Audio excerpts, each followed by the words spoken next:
It's hard for a person to realize how quickly their life can turn into the exact opposite of what they had planned. 5 years ago, Hamish Eldridge, was full of energy. I worked as a postal superintendent, went fishing on weekends, and could climb the third floor of my apartment without a break. And now every morning begins with the question, will I be able to walk to the bathroom by myself today? Multiple sclerosis. Two words that crossed my 65 years of relatively prosperous living. First, it was just clumsiness, dropping objects, tripping over things. Then my left hip started to go numb. When I fell in a supermarket parking lot, unable to keep my balance and couldn't get up, I had to see a doctor. The diagnosis sounded like a judgment. "Mr. Eldridge, you have progressive multiple sclerosis. I'm very sorry." Dr. Lambert said something about treatments to slow the progression, home adaptations, support groups. I nodded, but the only thought going through my head was that I had 2-3 years left, tops, and for most of that time, I would be helpless. For the past few years, I've lived alone. My wife Eleanor died of pancreatic cancer 8 years ago. We lived together for 32 years, raising our son Garrett. After Eleanor died, I became close to my stairwell neighbor Mildred, but our relationship ended when she moved in with her daughter in Pittsburgh. So now all I have is my son, his wife Audra, and 2 grandchildren, 10-year-old Toby and 8-year-old Nora. We've always had a complicated relationship with Garrett. He grew up a stubborn and ambitious boy who thought I didn't strive hard enough to succeed. Postal inspector? Really, Dad? You could have been anything and you chose that?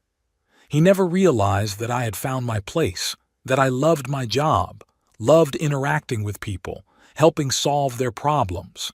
I liked the feeling of stability and confidence in the future. Garrett took a different path. He graduated from business school and now works as an insurance appraiser for a large company. Married Audra, as ambitious as he is. She works as an operator in the call center of the bank, but always emphasizes that she holds the position of supervisor and manages a team of 15 people. I see my grandchildren once a month when they come over for the obligatory family dinner. I used to cook myself, but in the last 6 months it has become difficult to cook. My hands fail me. Now I order delivery from a restaurant. Today is family dinner day. I sit in my favorite chair by the window and look at the road. My apartment is small, 2-room, but bright and cozy. Eleanor has always been good at making things cozy. Her embroidered cushions still sit on the couch, her collection of porcelain bells on the shelf. I couldn't throw anything away after she died. Even her clothes still hang in the closet, though Garrett and Audra have offered more than once to clear space. The doorbell rings at exactly 6 o'clock in the evening. I slowly rise from my chair, grab my walker, and go to open it. Every step is an effort, but I manage. "Hey, Dad." Garrett enters first, kissing me carelessly on the cheek. He smells like expensive cologne. "How are you?" "Not bad," I answer, though it's not really my best day. My left leg is a little stiff. Audra walks past me without even looking at me. She heads straight for the kitchen like it's her home. Toby and Nora say hello, but they're back to their tablets. "Kids," Garrett says sternly, "say hello to Grandpa normally." The grandchildren reluctantly approach me. Toby extends his hand for a handshake like an adult. Nora hugs me, but somehow mechanically, not snuggling. "Dad, did you order food?" Garrett asks, walking into the living room and turning on the TV. "Not from the same Chinese place, I hope?" Last time Audra had indigestion. "It's Italian tonight," I answer. "It should be here in 20 minutes.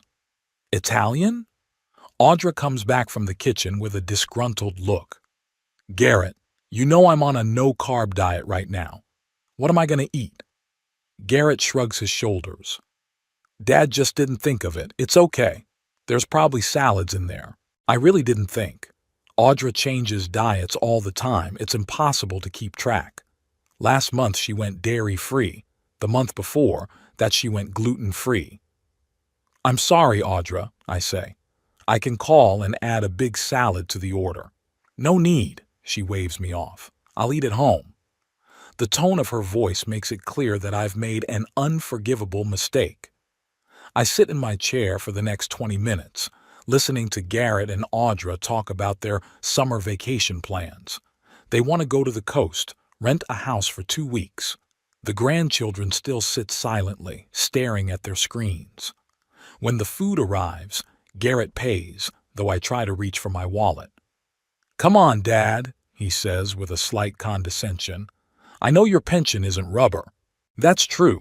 My pension is modest, but I have savings, $450,000 that I've accumulated over the years and received after the sale of my house with Eleanor.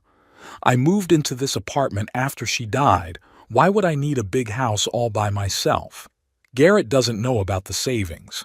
I've never told him, afraid he'd pressure me into investing the money on his advice. We take a seat at the table. Audra does take some lettuce and literally sends a leaf each into her mouth, ostentatiously showing she's doing me a favor. "Daddy, you need a haircut," Garrett says as he piles on a big bowl of spaghetti. "You look like a homeless person." I run my hand through my hair. Yeah, it's grown back. I used to go to the barber shop on the corner every month, but now it's become problematic. "It's hard for me to go out," I answer. "You can call a hairdresser at home," says Audra. "It's not that expensive." "I'll think about it." "Grandpa, why are you eating so slowly?" Nora suddenly asks, looking away from the tablet. "Because Grandpa has a disease, honey," Audra answers for me. "He can't move his hands fast enough." "Is it contagious?" There's fear in Nora's eyes. "No, silly," Audra laughs. "It's because Grandpa's old. I feel a prick of resentment. I'm 65, which isn't that old by today's standards. And it's not the age, it's the illness." "Daddy, could you get some more napkins?" Garrett asks. "And by the way, do you have any Parmesan?" I rise slowly, leaning on the table. Napkins are in the cafeteria. No Parmesan. Getting to the buffet is a journey. 3 steps that seem like nothing to a healthy person. To me, it's an ordeal. I can feel Garrett's impatient gaze on me. "Should I help you?" he asks with obvious irritation. "No, I can handle it." I pull out the napkins and walk slowly back to the table. The grandchildren have finished eating and are back to their gadgets. Audra is scribbling something on her phone. "Dad, I've been wanting to talk to you for a long time," Garrett says, blotting his mouth with his napkin. "Audra and I think you should consider a nursing home." I freeze with my fork in my hand. "A nursing home?" "A boarding house for the elderly," Audra corrects me. "That sounds better." "I know what it's called," I say, "but I don't want to go there." Garrett sighs. "Dad, be reasonable. Your disease is progressing. Soon you won't be able to take care of yourself. And there will be professionals there to take care of you." "I can still take care of myself." "You can?" Garrett puts his hand around the table. "You can't even make dinner. You can barely walk. What's 6 months from now?" There's no concern in his voice, only irritation. It's like I got sick on purpose to cause him problems. "Grandpa, can I borrow your TV remote control?" Toby suddenly asks. "I need to switch to the sports channel. There's a match on right now." "Sure," I say, though I really want to watch the evening news. "Dad," Garrett continues, "I've already looked into it. There's a nice boarding house in the suburbs.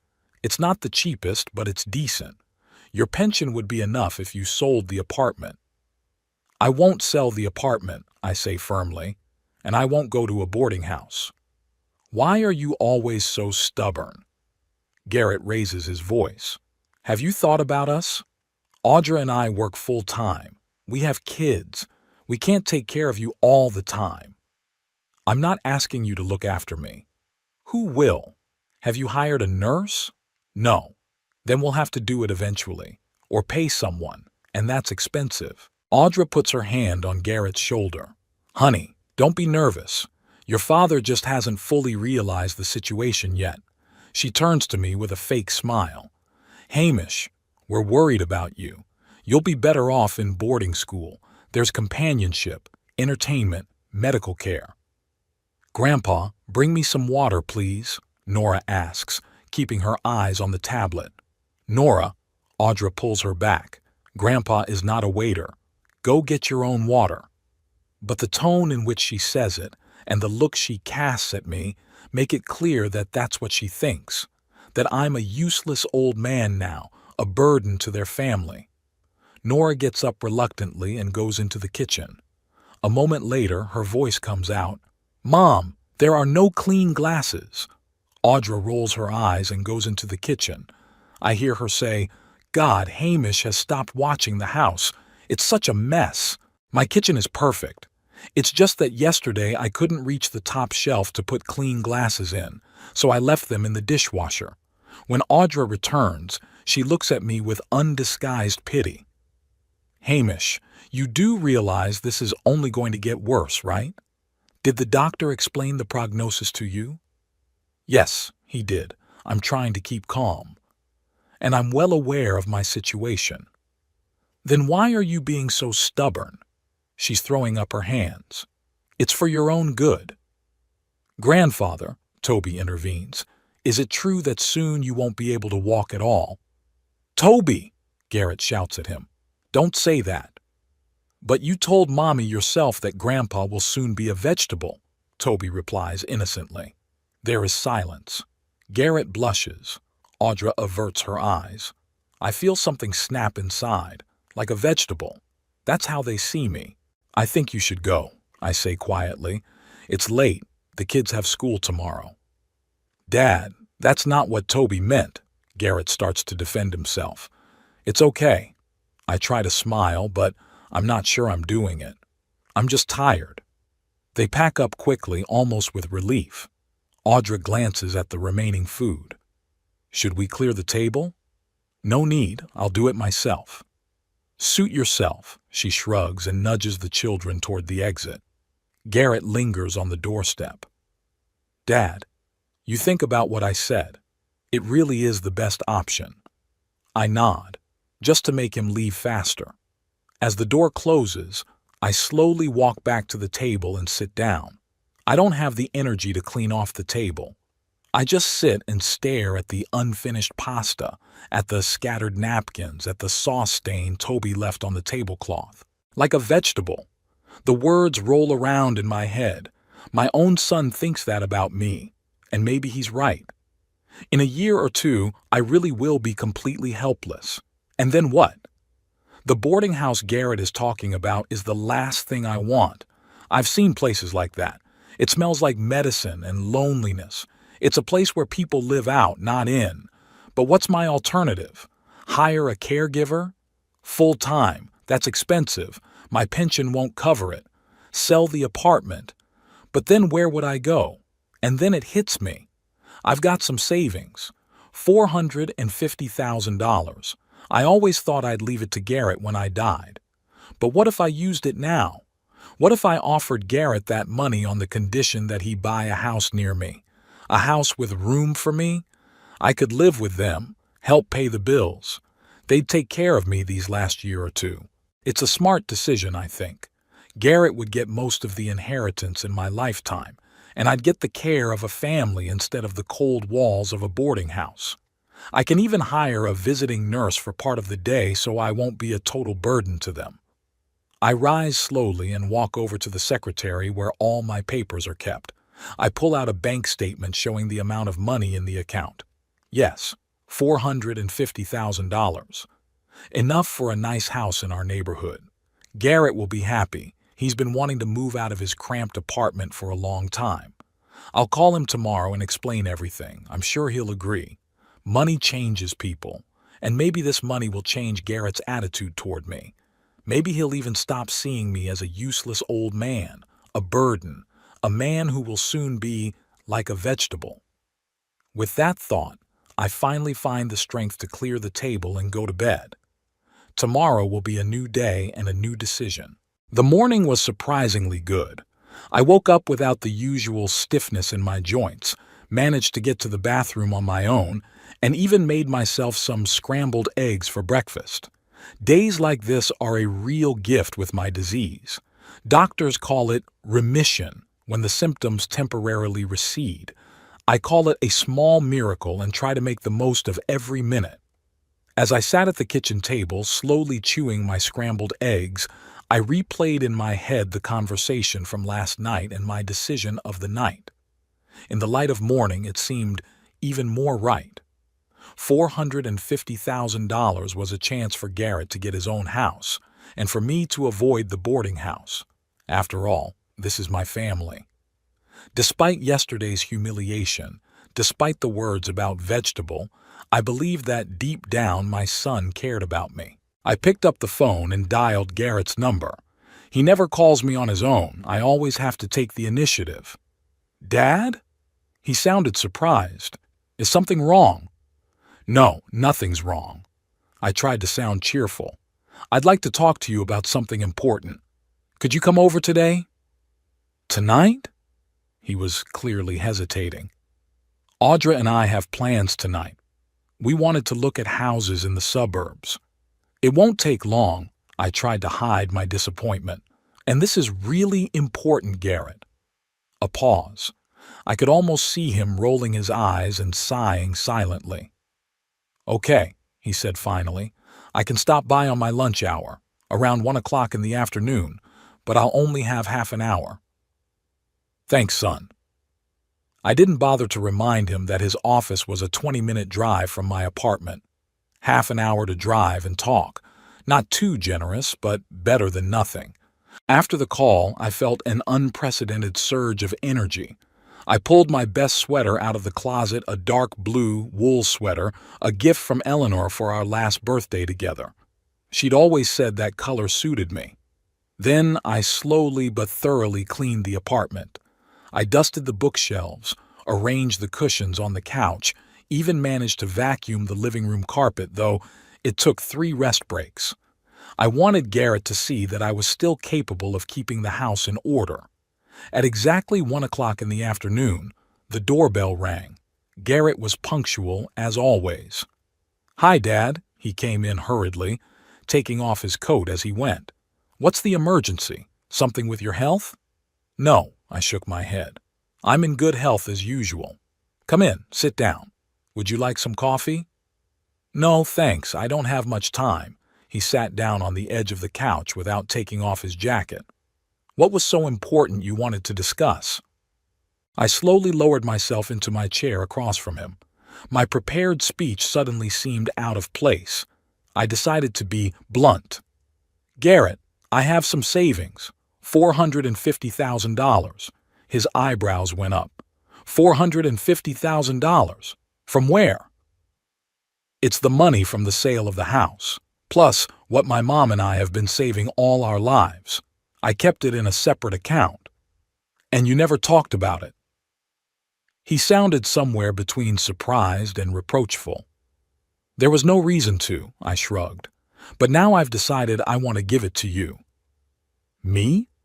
Garrett stepped forward. "All of it?" "Yes, all of it. But on one condition." His face tensed a little. "What condition?" "I want you to buy a house here in our neighborhood.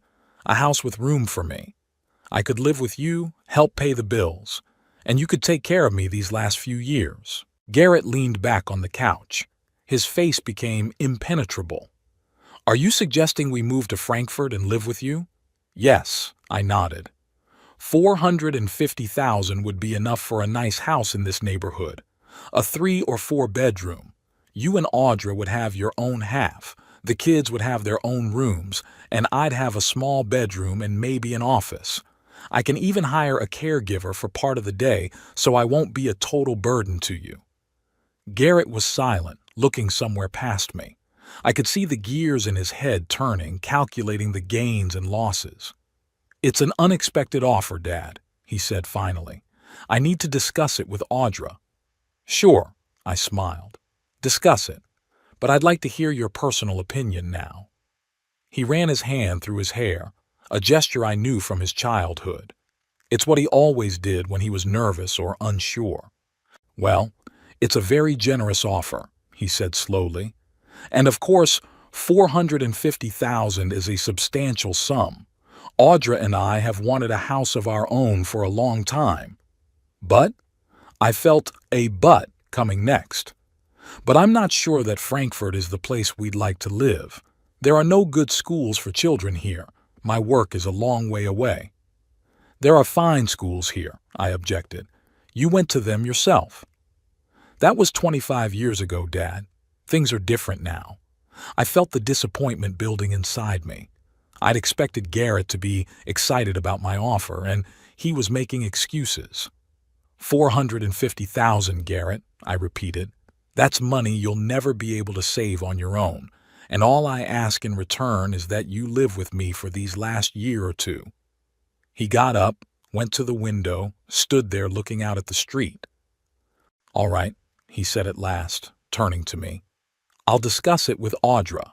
The offer is really tempting. Something in his tone made me wary, but I decided to ignore it. After all, I was offering him a large sum of money. No wonder he needed time to think about it. When can you give me an answer? I asked. Let's do it tomorrow. He looked at his watch. I have to get back to work. Okay. I got up with difficulty to walk him out. Call me tomorrow. He nodded, gave me a quick hug, a little warmer than usual, and left. I spent the rest of the day strangely excited. I imagined how we would all live together in the new house, how I would read stories to Nora and Toby in the evenings, how I'd have breakfast with Garrett before he left for work, how on weekends we would eat lunch together in the garden. In the evening, I got worse. The remission was over, the stiffness in my arms and legs had returned. I struggled to make dinner, reheated last night's pasta, and went to bed early, feeling exhausted physically and emotionally. The next day, Garrett didn't call, not at lunch or in the evening. I didn't call myself. I didn't want to pressure him. Perhaps he and Audra needed more time to discuss things. 2 more days passed, no calls. I started to worry. Maybe something happened. Or was he just stalling, not knowing how to politely decline? On the 3rd day, I couldn't take it anymore and called him myself. Audra answered the phone. "Ah, Hamish," she said with feigned joy in her voice. "How is your health?" "I'm fine," I answered. "Can I talk to Garrett?" "Unfortunately, he's not home. He's in a meeting with his realtor." "A realtor?" My heart sped up. So they'd made up their minds. Yeah, Audra was clearly embarrassed. Looking at different options." "I see," I said. "Please ask him to call me back when he gets back." "I will," she promised, and quickly ended the call. Garrett didn't call back that evening. He didn't call the next day either. I began to think that my offer had been a mistake. Maybe I had embarrassed him. Maybe he didn't want to live with me but didn't know how to refuse the money.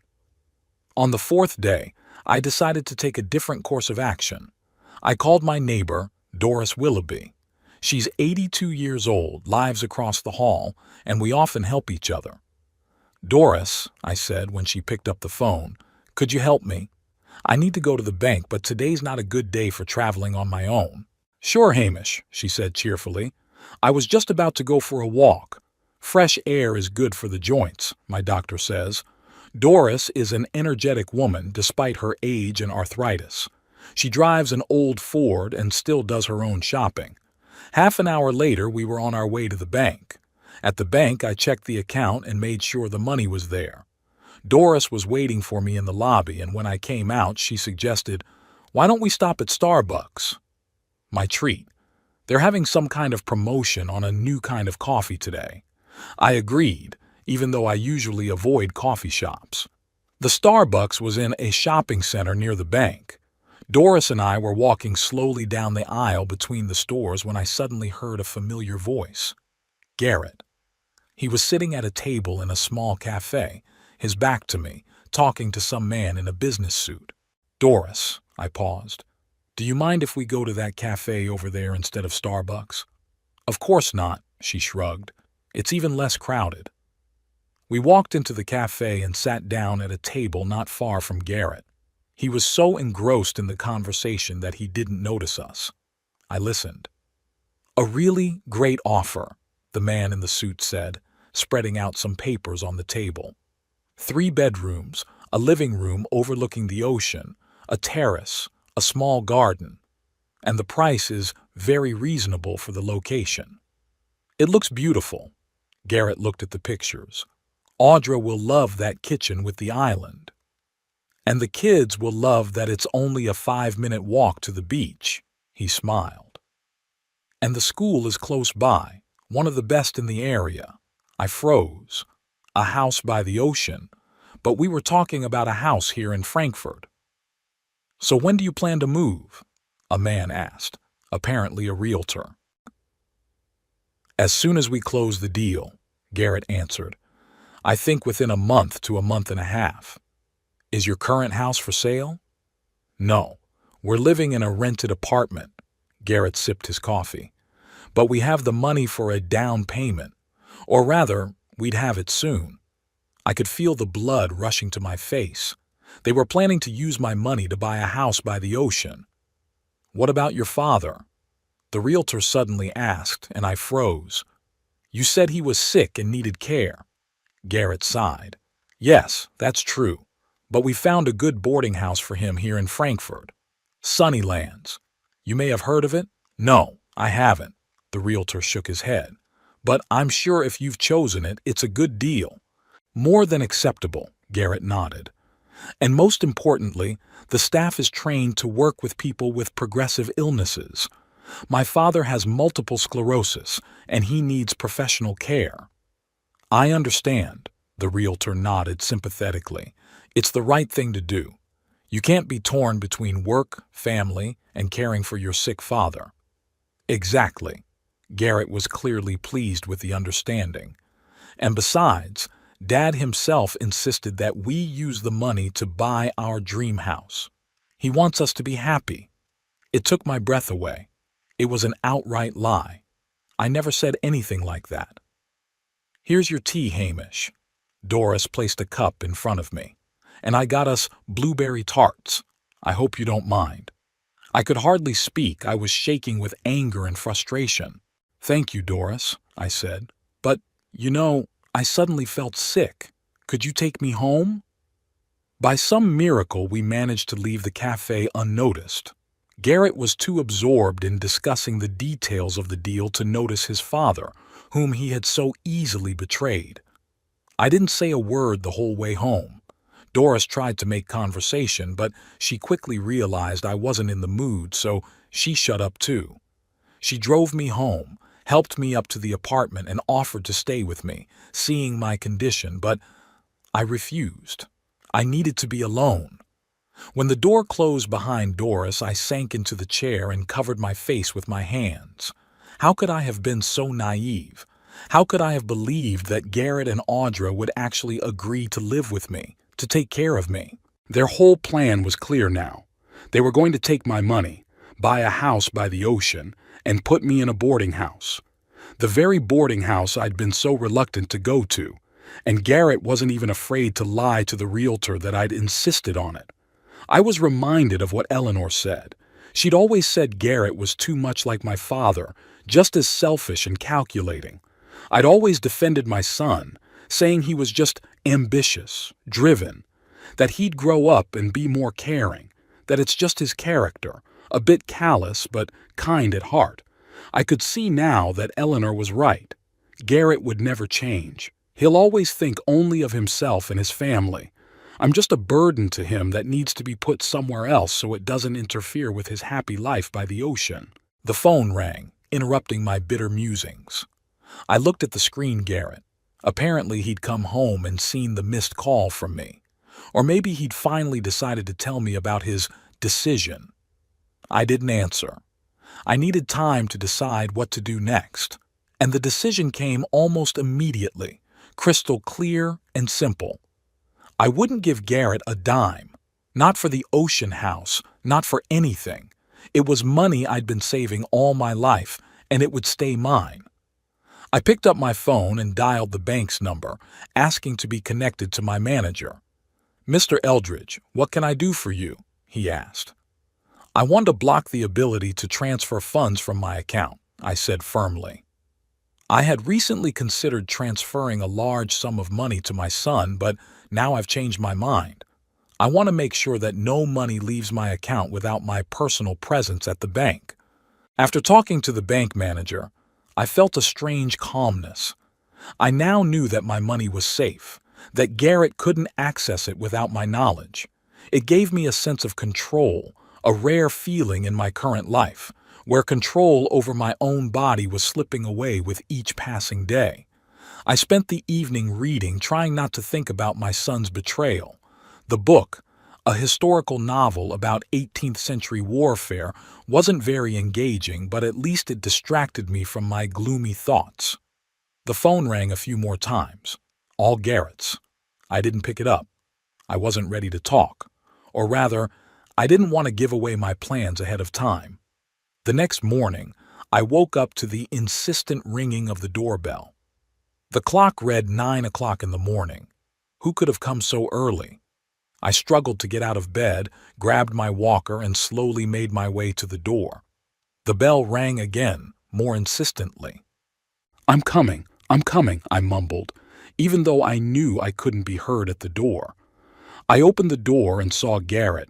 His hair was disheveled, his tie was askew, and his eyes were red as if he hadn't slept. Finally, he blurted, pushing past me into the apartment. Why aren't you answering your cell phone? I've been trying to reach you all night. I was asleep, I answered calmly, closing the door slowly. And last night I took a bath. I left my phone in the other room. It was a lie, but I didn't want to admit that I'd deliberately ignored his calls. What happened? I asked, even though I'd already guessed. Garrett turned toward me, his face contorted with anger and panic. What happened? Are you seriously asking me that? The money. The money's gone. That's what happened. I walked slowly to my chair and sat down, gesturing for Garrett to sit across from me. He remained standing, pacing the room. What money? I asked, trying to keep my voice innocent. Don't pretend, Dad. He raised his voice. The $450,000 you were talking about. They're not in the account. Why should they be in your account? I asked, still calm. Not my account, but the one you were going to give me. Garrett was literally spitting out words.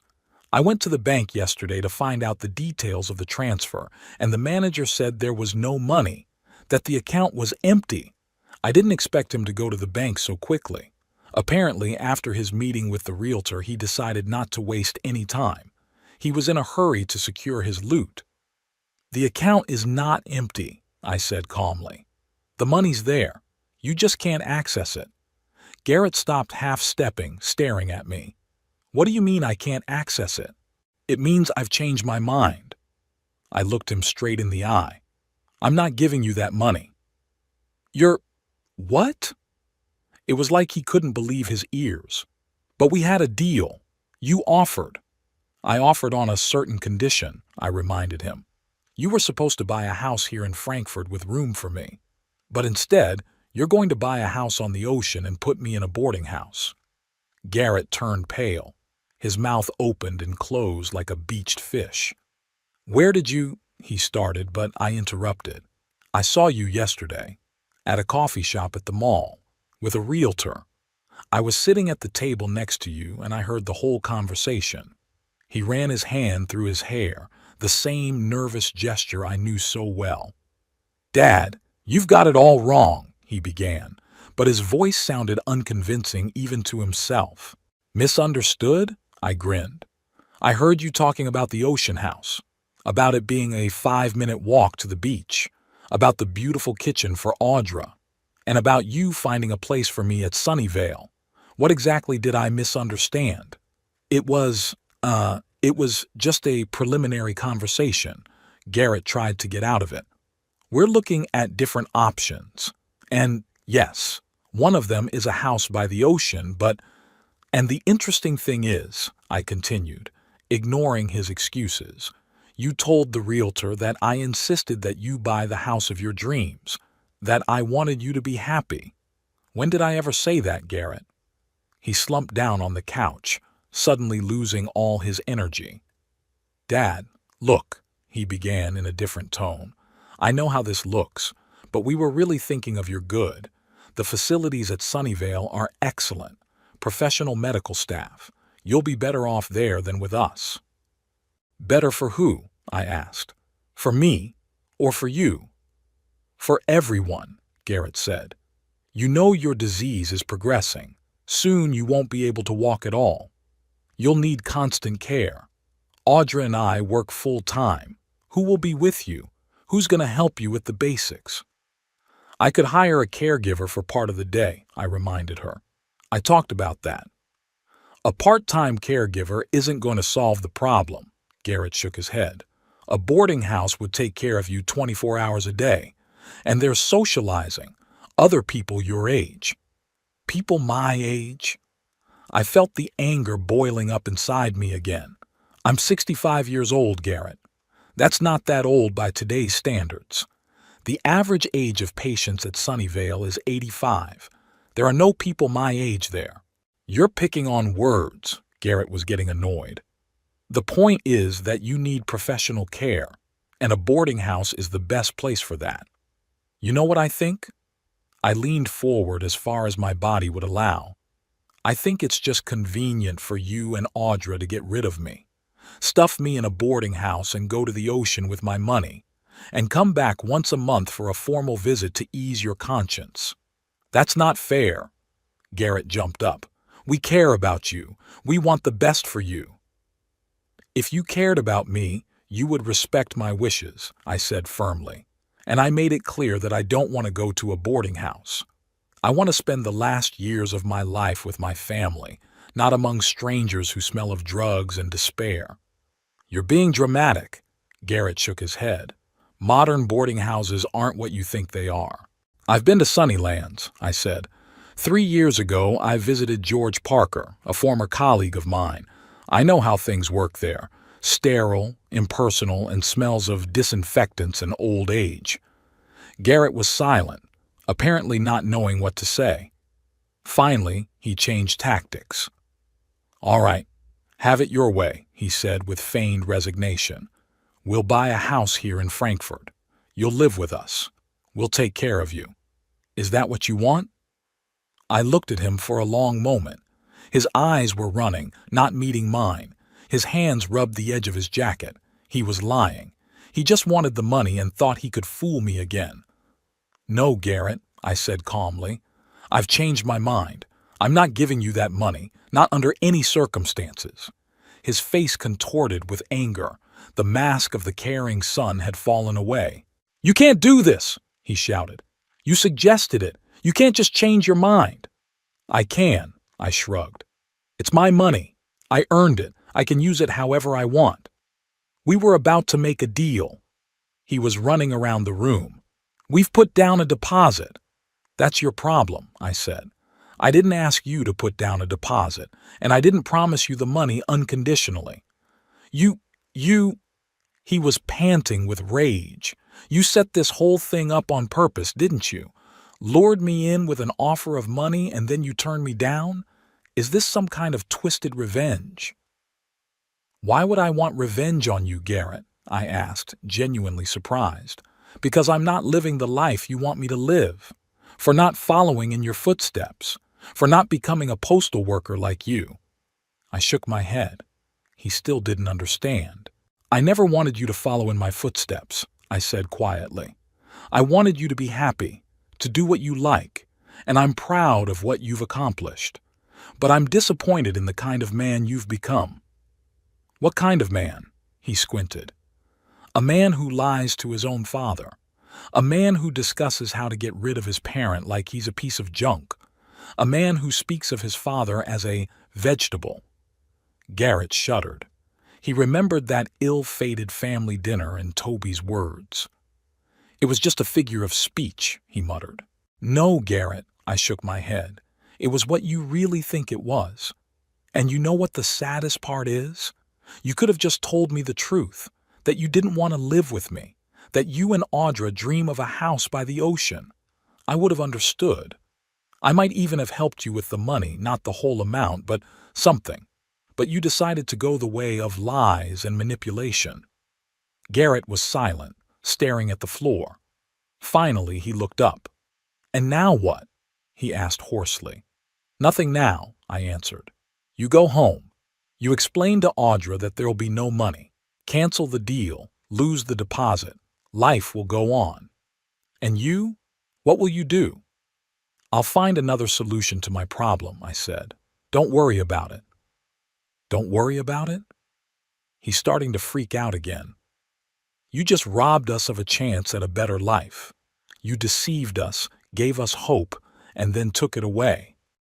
"I didn't deceive you," I countered. "I offered you money on certain conditions. You chose to ignore those conditions." "Because your terms were impossible," he raised his voice. "You wanted us to sacrifice our future for your comfort."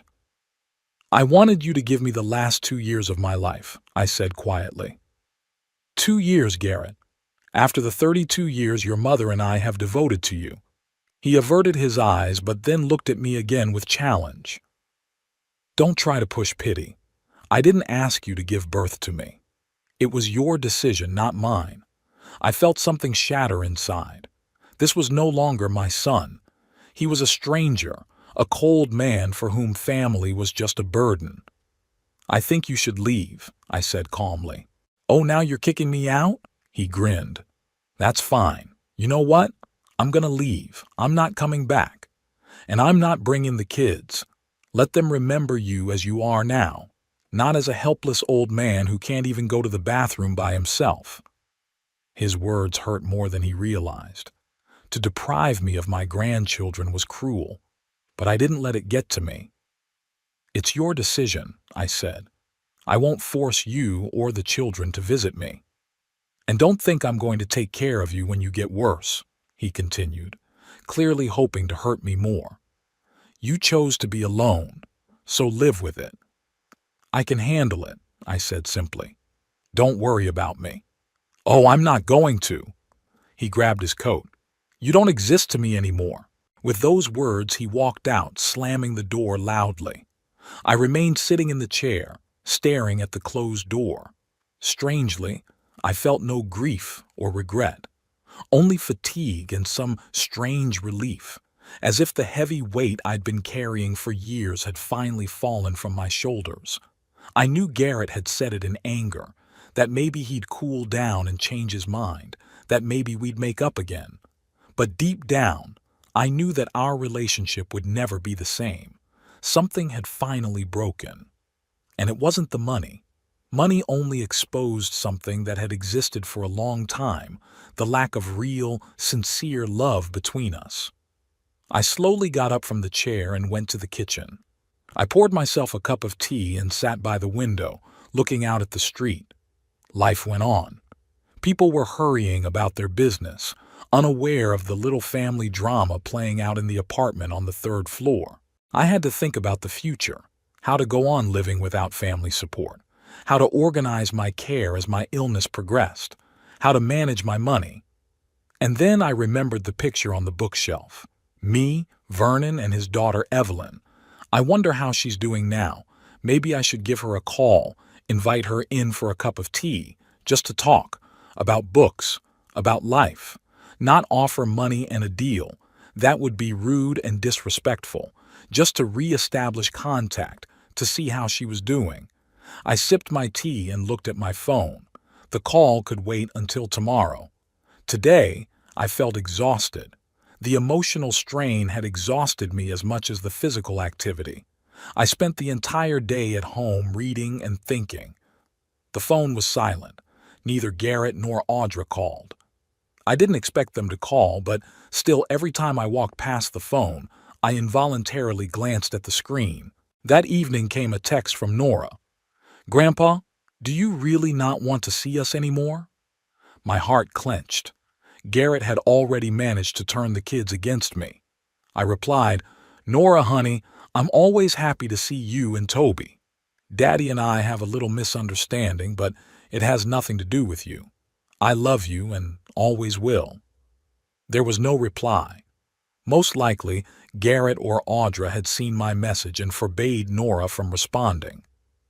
During the night, I had a strange dream. I was young and healthy, walking on the beach with Eleanor and little Garrett. We were building sand castles, laughing, running along the water's edge. Garrett was so happy, so carefree. He looked at me with adoration, with love. When I woke up, there were tears on my pillow. In the morning, I felt better physically, but worse mentally. The emptiness and loneliness came on with renewed vigor. I knew it would pass, that I would get used to the new reality as I had gotten used to Eleanor's death, as I had gotten used to my illness. One gets used to everything. But it was hard now. I forced myself to get up, wash my face, eat breakfast. The routine helped me not to sink into depression. After breakfast, I called the bank and made an appointment with a lawyer to change the will. Then I started looking in the phone book for Evelyn Prescott's number. I could call the library, but I wasn't sure if she still worked there. As I was leafing through the phone book, the doorbell rang. I wasn't expecting visitors. Maybe Garrett had decided to come back and continue the conversation. Or was it the mailman with a package? I slowly walked to the door and opened it. Audra stood on the threshold. She looked unfamiliar with no makeup, plain clothes, and a tired face. "May I come in?" she asked quietly. I stepped back, letting her inside. She walked into the living room and sat on the couch, putting her hands on her knees. I sat across from her in my chair. "Garrett's furious," she began without preamble. "He says you tricked us, that you offered us money on purpose and then turned it down to humiliate us." "That's not true," I replied calmly. "I did want to help you buy a house, but I was honest about the terms.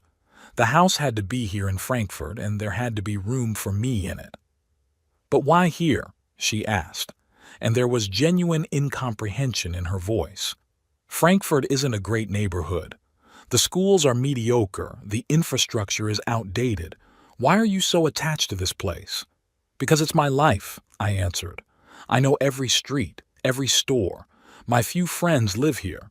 This is where I feel at home." She shook her head. "But isn't it better to start fresh? In a new place with new opportunities?" "At my age and with my illness, new opportunities is a frightening rather than an attractive prospect," I smiled. "I don't want to start from scratch. I want to spend the rest of my time in familiar, comfortable surroundings with the people I love." Audra looked at me as if trying to understand something important. "Garrett said you don't want to see your grandchildren anymore," she said finally. "That's not true," I shook my head. "I love Toby and Nora. I'll always be happy to see them. Garrett was the one who said he wouldn't bring them to me anymore." "He was furious," Audra sighed. "You know what he's like when he's angry. He says things he regrets." "I know," I nodded. "He's always been like that ever since he was a kid. He's always been like that ever since he was a kid." We were silent for a moment. Then Audra spoke again. "Hamish, I understand how you feel, but understand us too. We really want what's best for the kids. A house by the ocean isn't just a fad. It's an opportunity for them to grow up in a clean neighborhood, to go to a good school, to have friends from good families." "I understand," I said. "And I'm not judging you for this desire. I'm just asking you to be honest with me, not to make promises you have no intention of keeping." She nodded without looking at me. "And now what?" she asked, echoing Garrett's question from yesterday. "Now everyone will go their own way," I answered. "You'll live your life, and I'll live mine. Hopefully, in time, the resentment will pass and we can rebuild some kind of relationship, for the children's sake, if not for our own. Are you sure you can handle this on your own?" For the first time, she sounded genuinely concerned. "Your illness." "I'll find a solution," I said. "Don't worry about me." She stood up, clearly getting ready to leave. "You know," she said at the door, "Garrett really loves you. He just doesn't know how to show it." "I know," I said, "and I love him. But sometimes love isn't enough." She nodded and left. closing the door quietly behind her. After Audra left, I sat in the chair for a while, staring out the window. Our conversation had left a strange aftertaste, bitter and hopeful at the same time. On the one hand, I had lost my son. On the other, I had gained freedom. Freedom from manipulation, from guilt, from false expectations. I shifted my gaze to the bookshelf where the picture of Vernon and Evelyn stood. It had been taken at Evelyn's graduation almost 20 years ago. Vernon had been my best friend since my youth. We worked at the post office together, went fishing together, and cheered on the same soccer team together.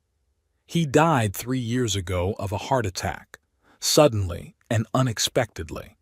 I still miss our long conversations, his laughter, his ability to see the good in even the most difficult situations. His daughter Evelyn was always a special girl, quiet, thoughtful, with deep blue eyes similar to her father's. She lost her mother early. Evelyn Prescott died of cancer when Evelyn was only 12. Vernon raised her daughter alone, and I often helped him with advice.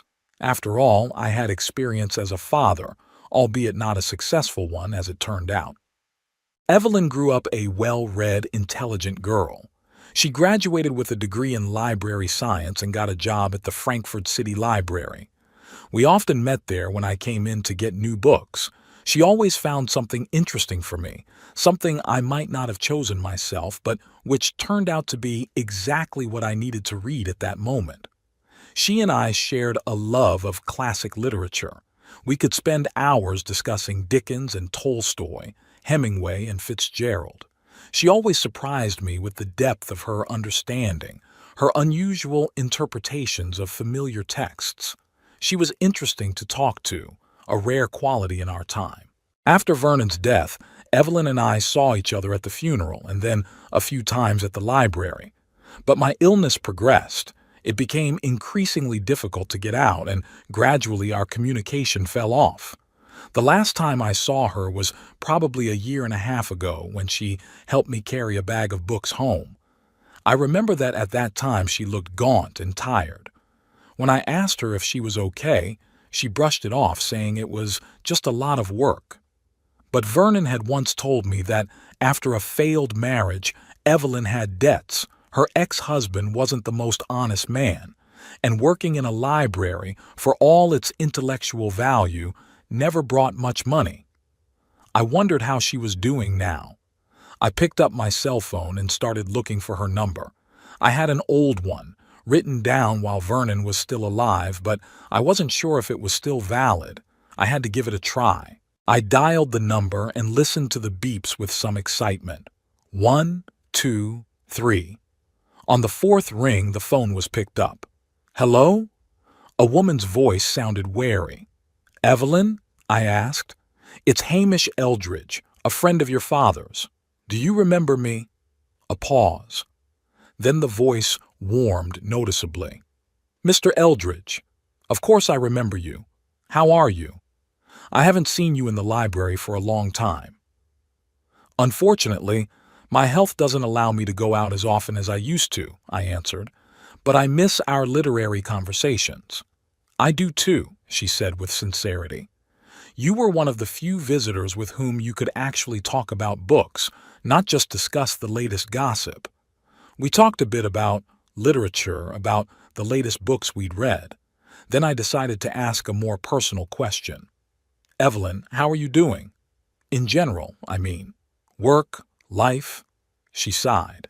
Honestly, not so good. The library's being downsized, funding cut. My hours have been cut, so my salary's been cut, and the costs are only going up. I'm sorry, I said sincerely. It's not fair. Libraries are the heart of the city's culture. Yes, but you can't explain that to politicians, she sounded bitter. They only see the numbers in the budget. We talked some more, and I finally decided to do what I had called for. Evelyn, could you come round for a cup of tea sometime? There's something important I'd like to discuss with you. Of course. She didn't hesitate for a second. When would be convenient for you? Tonight, perhaps. Or is that too sudden? No, tonight would be fine, she replied. I just have a short day at the library today. I can be at your place around 6 this evening. I'll be waiting, I said, feeling a strange excitement, almost like a date. What a silly thing to say, I told myself. I'm 65, I'm sick, and this is a business proposal, not a romantic encounter. After talking to Evelyn, I decided to tidy up the apartment. Of course, I couldn't do any serious cleaning, but I could at least dust and organize the books on the shelves. I also ordered a delivery of cakes from the nearest pastry shop. Evelyn, I remembered, liked eclairs with vanilla cream. The day dragged on slowly. I tried to read, but I couldn't concentrate. My thoughts kept returning to the upcoming conversation. How to start? What to say? Would my suggestion seem insulting? Would Evelyn think I was trying to buy her attention and care? At 6:30, the cakes arrived. I set them on a plate, put the kettle on, and waited. At exactly 6 o'clock, the doorbell rang. Evelyn was punctual as always. I opened the door and saw her, a little older than the last time I had seen her, but still as graceful, with the same thoughtful look in her blue eyes. Mr. Eldridge, she smiled and handed me a small package. I brought you Ishiguro's new book. I think you'll like it. Thank you, Evelyn. I was touched by her attention. And please, call me Hamish. After all, we've known each other for so many years. She nodded and went into the apartment. I noticed that she was scrutinizing the place, as if assessing my living conditions. Come in, sit down. I pointed to the armchair by the window. Tea is almost ready. Let me help you. She went to the kitchen. Where are your cups? In the cabinet above the sink, I answered, following her. But I can handle it, really. I know, she smiled, but it'll be faster this way. She deftly retrieved the cups, brewed the tea, and transferred the cakes to small plates. Her movements were economical, precise, no fuss. She reminded me of Eleanor, who could also do housework with a certain grace. We settled down in the living room, I in my chair, she on the sofa. We talked for a while about nothing, the weather, new books, the latest city news. Then she cautiously moved on to a more personal topic. Hamish, how is your health? I see you're using a walker. Yes, I nodded. I have multiple sclerosis. Progressive. I was diagnosed 5 years ago, but it's been getting worse faster the last 2 years. I'm so sorry. She looked at me with genuine sympathy. Dad didn't say anything. He probably didn't know, though. Vernon died before things got really bad, I explained. I could still walk with a cane then, and the symptoms weren't as noticeable. She nodded, sipping her tea. And your son? Does he help you? I sighed. The question was inevitable, but it still hurt. Garrett and we have a complicated relationship, I said carefully. Especially now. I'm sorry, she said, embarrassed. I didn't mean to pry. It's okay, I said with a wave of my hand. He and I just have a different outlook on life, on commitment, on family. I didn't talk about our fight, about Garrett's betrayal. It would have been inappropriate. We continued our conversation, jumping from topic to topic. Evelyn talked about her work at the library, about the funding cuts, about how hard it was to get young people to read. I noticed that she avoided talking about her personal life, so I didn't ask. If she wanted to, she would tell me herself. Finally, when the tea was drunk and most of the cakes had been eaten, I decided it was time to get down to business.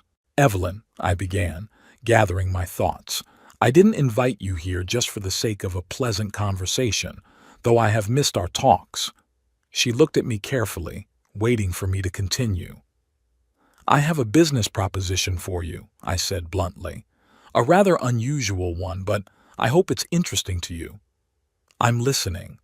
She leaned forward, putting her hands on her knees. As you have already realized, my health is deteriorating, I began. The doctors say that in a year and a half I probably won't be able to walk at all. There will be problems with fine motor skills and possibly speech and memory. I will need help, not medical help. There are special services for that, but domestic help. Help around the house, with shopping, sometimes moving around. And just as importantly, I need companionship, human contact. Evelyn nodded but said nothing, giving me a chance to speak. I have some savings, I continued. $450,000. I'd like to make you a deal. You'll be my assistant for the rest of my time, a year, 2 years, maybe a little more, and I'll bequeath all my savings to you. Her eyes widened in surprise. Hamish, that's a very generous offer, she said cautiously. But why me? You have a son, a family. With Garrett, as I said, we have a complicated relationship, I sighed. To be honest, he wants to put me in a nursing home and forget about me. And I don't want to spend the rest of my life among strangers, in a sterile, impersonal environment. I understand, she nodded. But still, why me? Because you're the person I'm interested in being with, I answered simply. A person I can talk to about books, about life, about anything. Because you were my best friend's daughter, and I know Vernon raised you to be honest and decent. And because, from what I remember from our conversations, you could use the money. She lowered her eyes, clearly embarrassed by that last sentence. Yes, I'm in financial trouble, she admitted quietly. The divorce left me with debts that I'm still paying off. And with the library hours being cut back, money's been tight. But I don't want you to think that I'm going to do this just for the money. I don't, I assured her. If I did, I wouldn't have made you this offer. She hesitated, staring out the window. I didn't rush her, realizing that the decision wasn't easy. What exactly would be my responsibilities? She finally asked. To come to my house a few times a week, I answered. Help with shopping, cleaning, cooking. Accompany me on walks while I can still go out. Help with paperwork, paying bills. And just be there to talk. Read aloud to me when I can't do it myself. What if you need medical attention? Body care? There are special services for that, I repeated. I don't expect you to perform the functions of a nurse. Just what a normal person can do, friend. She thought again. Where would I live? Here, with you? No, of course not, I shook my head. You would live at your place, just as you do now. You'd just come to me on a certain schedule. Of course, if at some point I get really bad, I might have to consider a 24-hour presence, but that's a long way off, and then we can discuss options. And you're leaving me all your savings? She still couldn't believe it. Yes, I confirmed. I'll change the will tomorrow if you agree. The money will be yours when I die. Until then, I'll pay you monthly for your services, say $2,000 a month. That's more than you get at the library, right? A lot more, she nodded. But Hamish, what will your son say when he finds out? Garrett already knows I'm not leaving him that money, I said.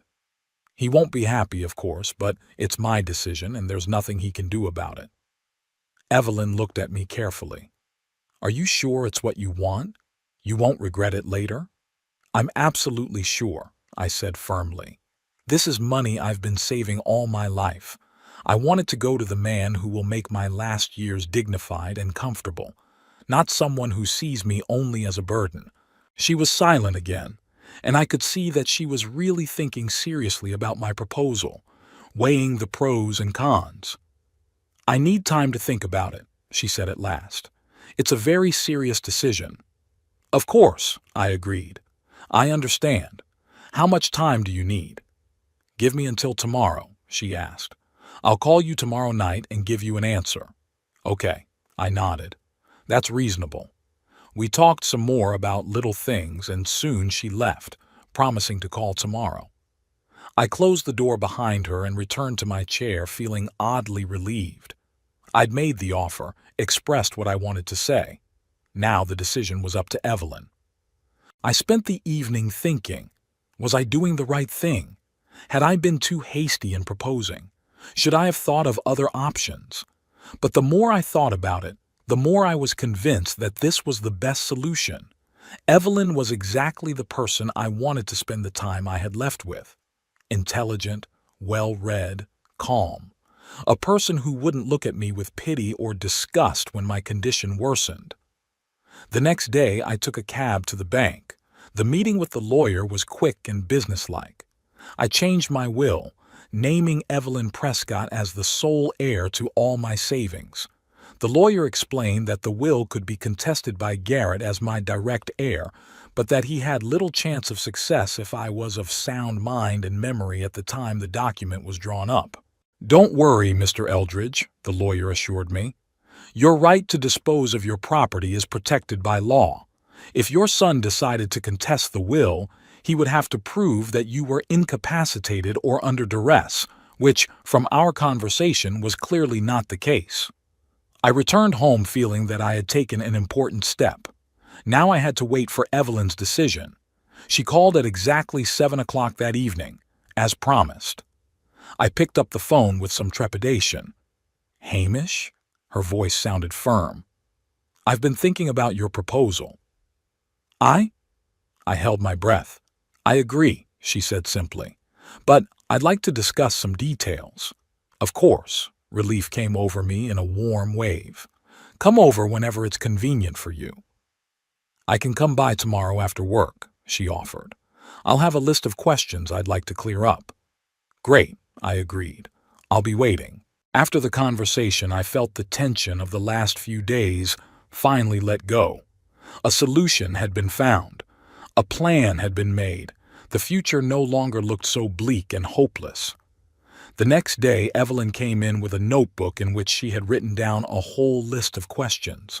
She took a serious, businesslike approach, and I was grateful for that. We discussed her visit schedule, specific responsibilities, payment arrangements, what to do if my condition deteriorated dramatically, how to interact with medical services. She wrote down my answers and offered her solutions. Many of them were very reasonable and practical.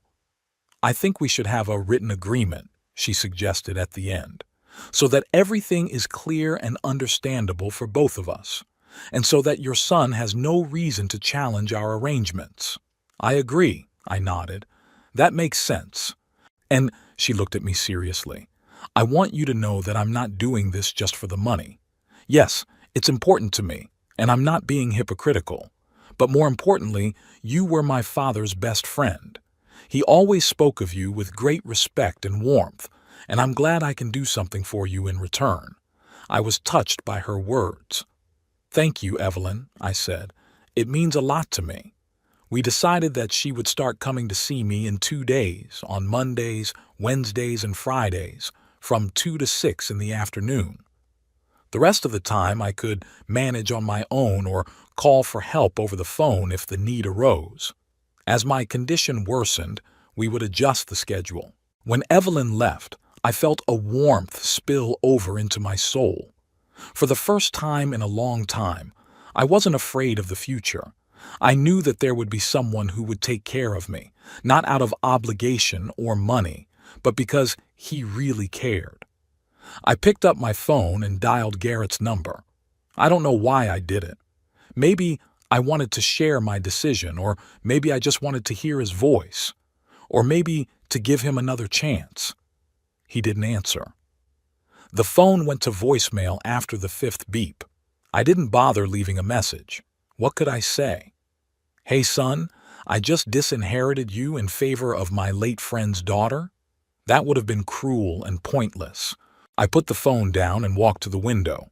It was starting to rain outside, fine and warm. People hurried to take cover, opening their umbrellas or pulling their hoods up. Life went on in its usual rhythm, oblivious to the little human dramas. I thought about how strangely life works. Until a week ago, I was sure I would spend the rest of my days in a boarding house, alone and forgotten, or, at best, in a house with my son and his family, feeling like a burden and an object of annoyance. And now I have hope for a decent old age, for human companionship, for the fact that the last pages of my life will not be empty and gray, but filled with meaning and warmth. All thanks to a chance meeting in a cafe, which opened my eyes to the true nature of my son, and thanks to an old friendship that gave me a connection to Evelyn. I wasn't angry with Garrett. I just accepted him for who he was, self-centered, selfish, focused on his own interests. Maybe someday he'd realize what he'd missed out on. Maybe someday he'll regret his choices, but that will be his path, his lesson, and my path was now set. The last years in Evelyn's company, with books, with conversation, with a dignity I would not lose even in sickness. I stepped away from the window and sat down in a chair. Tomorrow a new chapter of my life would begin, and despite the illness, despite the inevitable ending, I was ready to live it to the best of my ability. Time amazingly changes one's perception of life. During the 2 years of my illness, which at first seemed like a sentence, turned into a period of unexpected calmness and even happiness. A special kind of happiness, quiet, thoughtful, free from fuss and worry. Evelyn kept her promise. At first she came to my house 3 times a week for a few hours at a time as we had agreed. She helped with the cleaning, cooked dinner, went shopping. But most importantly, she talked to me.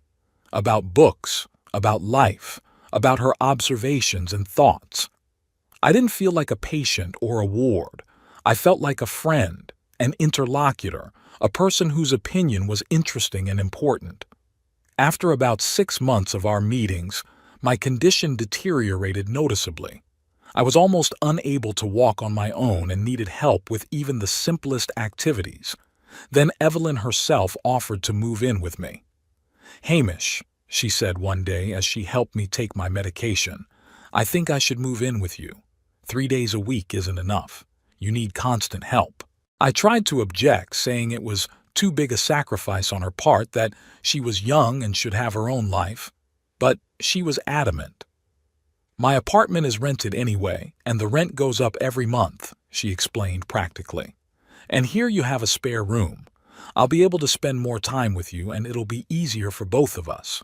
Besides," she added with a slight smile, "where else am I going to find such an appreciative listener for my discussions of Jane Austen?" We both laughed, and I agreed. A week later, Evelyn moved in with me, taking the small guest room. She brought with her few belongings and many books. Her books filled the empty spaces on my shelves as if finding a home among my own volumes. It was symbolic. Our libraries merged, as did our lives.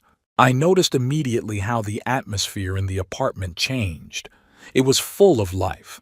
The smell of freshly brewed coffee in the morning, the quiet rustling of pages as Evelyn read in her room, the sound of music. She loved classical music and sometimes played it in the background. From the cold shelter of a lonely old man, my apartment became a warm, living home. In the morning, Evelyn would help me get up, wash and dress.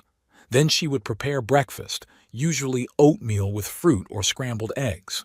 We would eat breakfast together, discussing the day's plans or just talking about what we had read the day before. Then she would go to the library. She had not given up her work, although she had reduced her hours to a minimum.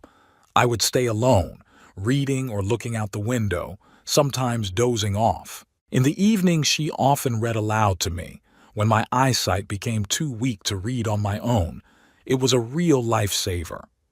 We reread many of my favorite books: Dickens, Tolstoy, Hemingway. We also discovered new authors that I had only heard of but never read before: Haruki Murakami, Donna Tartt, Khaled Hosseini. Evelyn read expressively with just the right intonation, sometimes stopping so we could discuss a particularly interesting passage or thought. One evening, when we had finished Hemingway's The Old Man and the Sea, I shared with her my thoughts on life and death. "You know, Evelyn," I said, looking out the window at the setting sky, "I used to be afraid of death, not the fact of the end, but the fact that I would leave without having done something important, without having finished some major work of my life. Now I realize that was a mistake. There is no main labor, no great goal. There is just life, day by day, minute by minute, and it's important to live it consciously, fully. Evelyn listened attentively without interrupting. I think, I continued, that now, when my body is failing, I'm actually living more fully than when I was healthy, because I appreciate every moment, every ray of sunshine, every sip of tea, every conversation with you. It's a lot like Zen Buddhism, she said thoughtfully. Awareness, being in the moment. Maybe illness is a kind of forced meditation. I grinned. Perhaps it is, though I'd prefer voluntary meditation in a healthy body. We both laughed, and the conversation moved on to other topics. But this thought, about the value of the moment, the importance of being present, became one of the centerpieces of our conversations. Evelyn often told me about her life, about her childhood, the loss of her mother, her difficult relationship with her father in her teenage years, her failed marriage. There was no self-deprecation or self-pity in her stories, just a calm acceptance of the facts and an attempt to learn from them. I thought love was supposed to be like in novels, she said, paging through photos in an old album. Passionate, all-consuming, dramatic. That's why I married Nate. He was just like that, impetuous, unpredictable. Only later did I realize that behind that unpredictability was just irresponsibility. He didn't know how or want to take care of others. And now? I asked cautiously. Would you like to meet someone? She thought for a moment before answering. I don't know. Sometimes I think I'm missing something important by being alone. But then I think, what if what I'm looking for isn't in a romantic relationship? What if real intimacy could be in friendship, in shared interests, in shared creativity? Like you and me? I asked, half jokingly. Yes, she smiled, and tears glistened in her eyes. Like you and me, Hamish. It was one of those moments of sincerity that had come between us more often as my condition worsened. It was as if the approach of death was sweeping away all conventions, all barriers, allowing us to talk only about the most important things. About a year into our life together, an event happened that I was both looking forward to and dreading. Garrett called. I hadn't spoken to him since our fight, though I occasionally got updates on him and the grandchildren through mutual acquaintances. I knew they hadn't bought the house by the ocean apparently. Without my money, the plan wasn't feasible. I knew that Toby was having trouble in school and that Nora had started ballet. But there was no direct contact. Evelyn had brought me the phone when it rang. Her son's name popped up on the screen. It's Garrett, she said quietly. Do you want me to answer it? No, I shook my head. I'll get it. I pressed the answer button and a familiar voice filled the room. I put it on speaker so I wouldn't have to hold the phone. Dad? It's me, Garrett. Hello, son, I answered calmly. It's been a long time since I've heard from you. Yeah, it's been a while. I could hear the tension in his voice. How is your health? As well as can be expected, I said. Deteriorating, but I'm not complaining. I'm told there's a woman living with you? He cut to the chase without further ado. Yes, Evelyn Prescott, daughter of my late friend Vernon. She's helping me out. I see, he said quietly. Dad, I've been thinking about our last conversation, about what happened. I was wrong. I'm sorry. I didn't answer right away. His apology sounded stilted, insincere. Or maybe it was my bitterness that kept me from believing his remorse. What exactly are you sorry for, Garrett? I finally asked. Everything, he sighed. The way I talked to you. The things we planned without you knowing. The way I'd taken so long to call. And why did you decide to call now? Pause. I could almost hear him picking his words. I miss you, he said finally. And the kids miss you. Nora asks about you all the time. She does? I couldn't hide the doubt in my voice. I thought you didn't want them to see me, so they'd remember me, as I am now, not as a helpless old man. Isn't that what you said the last time we met? Dad? I was angry, he said with a pleading tone in his voice. I wasn't thinking. Of course I want the kids to see you. You're their grandfather. I looked at Evelyn. She was at the window pretending not to listen, but I could see her shoulders tense. Garrett, I said tiredly, let's be honest with each other. You're not calling because you miss me. You're calling because you found out I changed my will. Silence. A long silence that gives away more than any words. Who told you? He finally said it. No one. I just know you, son. He sighed as if giving up. Okay, yeah, I heard about it. From Eric Jenkins, your neighbor. He said you're leaving all your money to some woman who lives with you now. Is that true? Yes, I saw no point in denying it. Evelyn will be my sole heiress. Dad, his voice became harsh. Do you realize what this looks like? An old, sick man rewriting a will in favor of a young woman who suddenly appeared in his life? Any court would see manipulation. Are you going to sue, Garrett? I asked the question bluntly. If I have to. He didn't deny it. It's not fair, Dad. I'm your son. That money should stay in the family. Family? I felt anger rising inside me. The same family that wanted to put me in boarding school and leave for the ocean with my money? The same family that hadn't called or visited me in over a year? Dad, I apologized. He raised his voice. What more do you want from me? Sincerity, I answered quietly. I want you to admit that you came for the money, not because you miss me. There was another pause, then his voice without pretense. Okay, yes, I'm worried about the money, because it's a lot of money and it could change our lives, give our children a better education, better opportunities. Is that so bad? Isn't it natural for a father to want the best for his children? It's natural, I agreed, just like it's natural for a grandfather to want the best for his grandchildren, but not at the cost of his dignity, not at the cost of spending the last years of your life alone and desperate.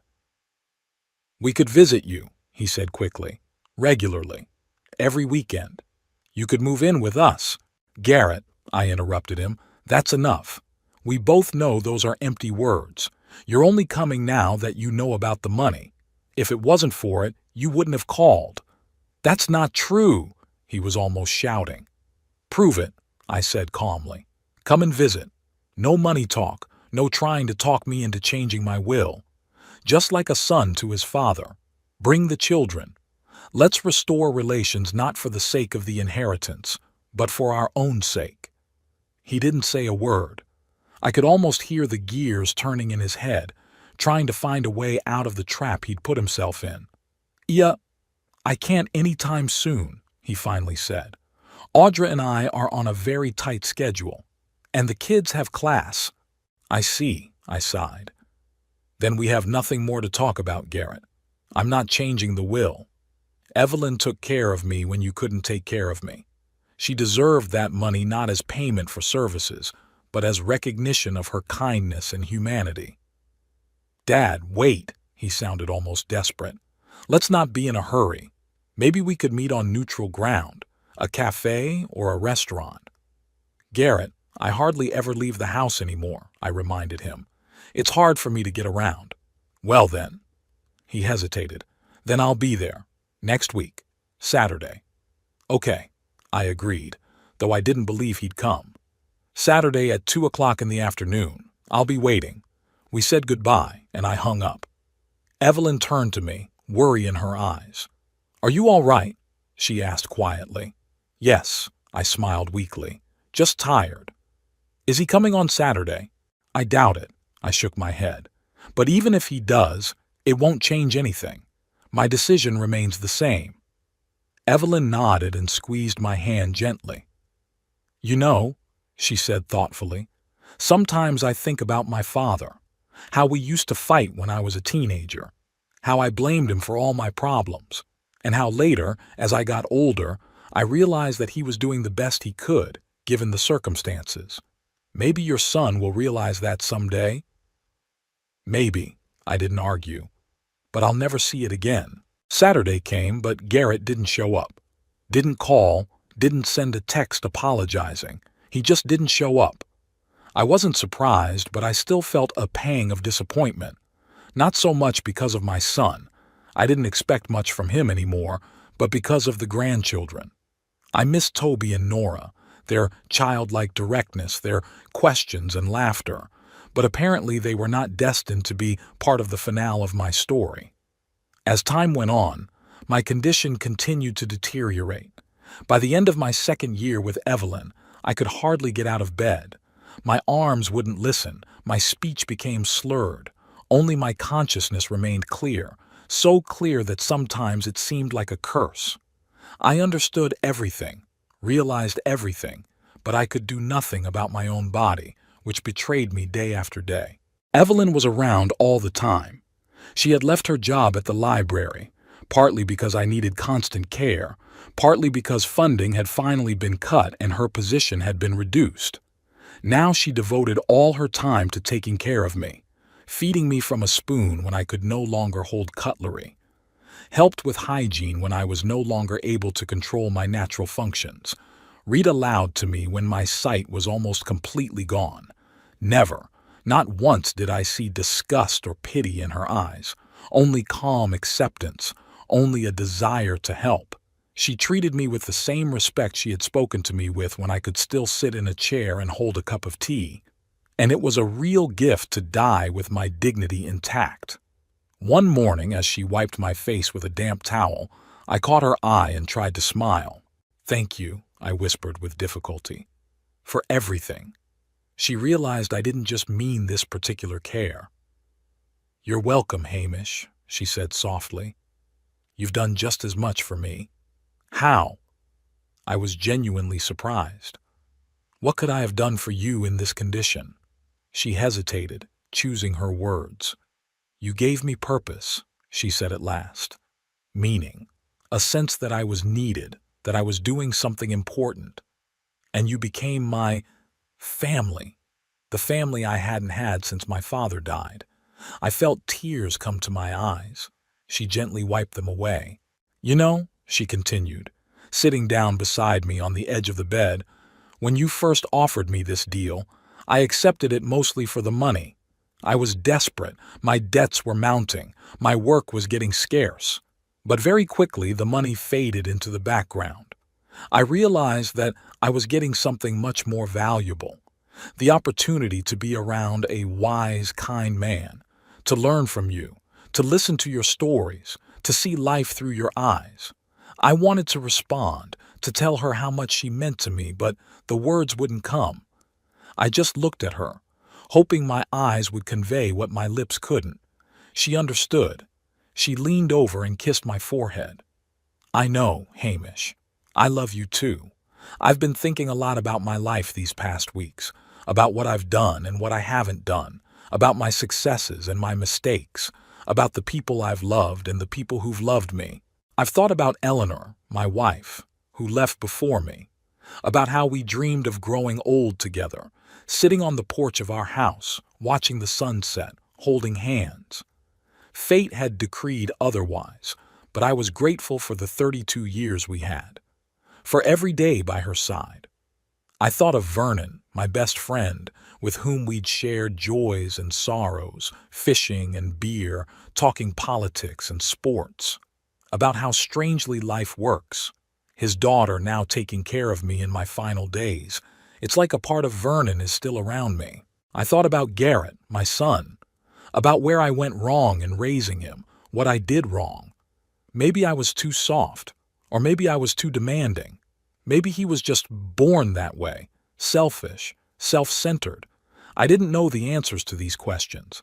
I only knew that despite everything, I loved him, and forgive myself for the mistakes I may have made in raising him. I did what I thought was right at the time. That's all any of us can do. Thoughts of forgiveness led me to thinking about Garrett. Had I forgiven him? I thought about it for a long time, and the honest answer was no. I wasn't angry with him. I didn't wish him harm. But I couldn't forgive his betrayal, his willingness to abandon me for his own gain. Maybe that was my final weakness, my inability to forgive my own son. but I resolved to be honest with myself in these last days. The day came when I realized I was about to die. There were no dramatic premonitions or signs, just an inner knowing, an almost calm acceptance of the fact. I asked Evelyn to sit beside me. "Soon," I whispered, saving my strength. She understood at once. She nodded, squeezed my hand. "I'm here," she said simply. "I'll be right here." "Read it." I made a faint gesture toward the bookshelf. "What is it, Hamish?" "Eliot," I said with difficulty. "The Four Quartets." She smiled as if she'd been expecting it. She got up, went to the shelf, found the book she wanted. She came back and sat down next to me. "From the beginning?" I nodded. She opened the book and began to read in a quiet, calm voice. "Time present and time past. Perhaps both are present in time future, and time future is contained in time past."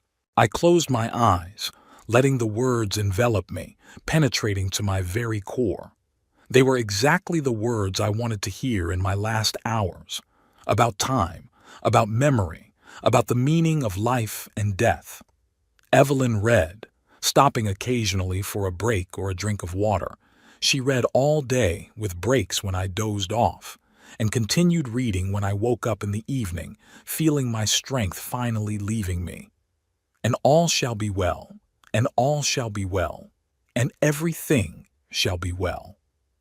Her voice sounded distant, as if through a fog. I felt her hand in mine, warm, alive. There was so much more I wanted to say to her, but I couldn't say a word.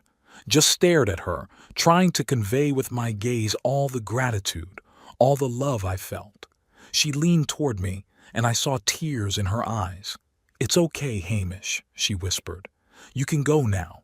It's going to be okay." And I believed her, because if people like Evelyn existed in the world, then everything was really going to be all right. Despite the pain, the betrayal, the loss, despite death. I closed my eyes and let myself let go. The last thing I felt was her lips on my forehead, light as the touch of a butterfly. And the last thing I thought was how strange and beautiful life is, where at the very end of the road, it's not loneliness that awaits us, but love. Not the kind of love they write about in novels, but another kind of love. Quiet, deep, real.